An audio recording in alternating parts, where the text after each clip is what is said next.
Putting women first has been an integral part of the mission of the Women's Rights and Empowerment Network, an organization to enhance the health and well-being, both physically and financially, of women here in South Carolina. Here to help us celebrate today, National Women Equality Day, is Melissa Moore, Lowcountry Manager for WREN, or WREN. Good to see you. Good to see you, as always. How have you been? It's been a little while.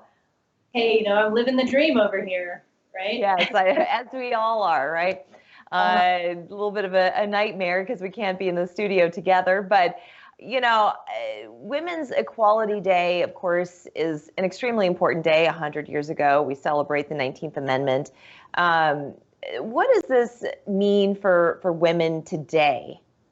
As we celebrate the 100th anniversary of the 19th Amendment, it's important to remember that really, it was mostly white women who got the right to vote with its passage. So when we think today, we need to think about all of the ways that women show up. And that is, when we say women, we need to mean young women, old women, gay women, straight women, trans women, Muslim, Christian, atheist, Buddhist, incarcerated, disabled, undocumented. And then there are people like myself who don't fit neatly into the categories of man or woman. There are just so many different ways and a beautiful, rich diversity in our state of representation. Also, we still have a lot to fight for to access our voting rights.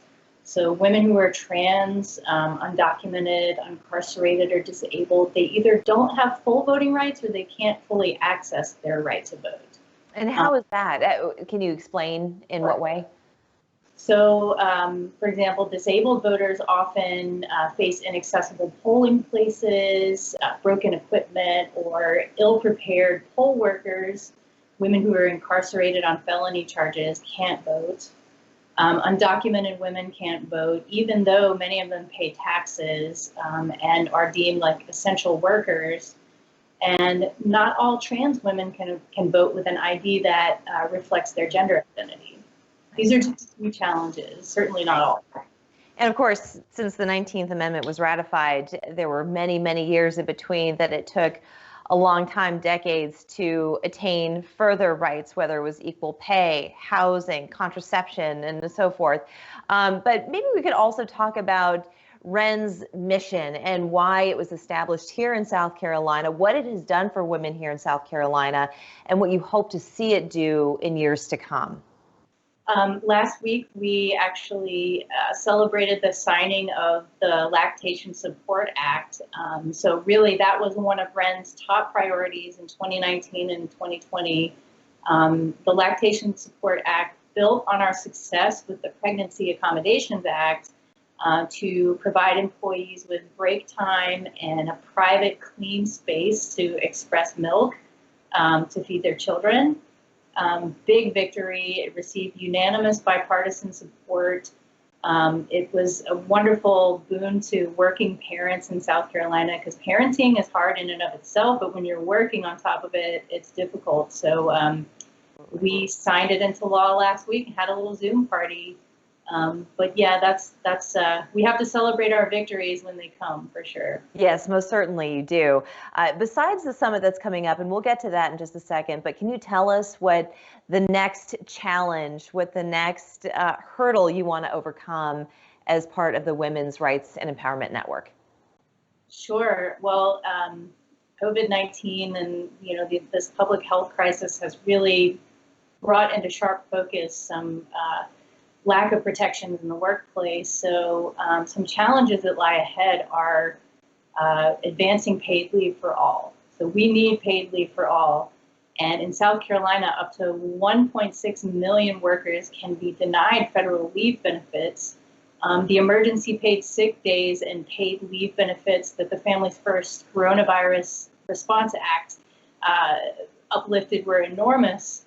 And it was a good start, but there are loopholes and exclusions that would leave out a very broad swath of workers who are on the front lines, essential workers, people working in big box corporations that could be left out. So We're urging people to contact their U.S. senators to close those loopholes in emergency paid leave and pass the paid leave protections Congress included in the HEROES Act. Yes.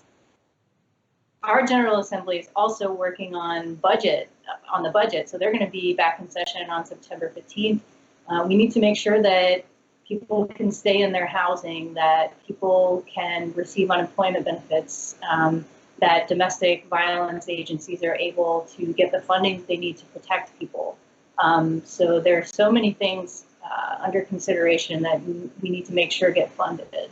Absolutely. And folks, you can also weigh in. You've got you've got a virtual summit coming up. It is called #WREN It's going to be available over Zoom from 6 to 8 p.m.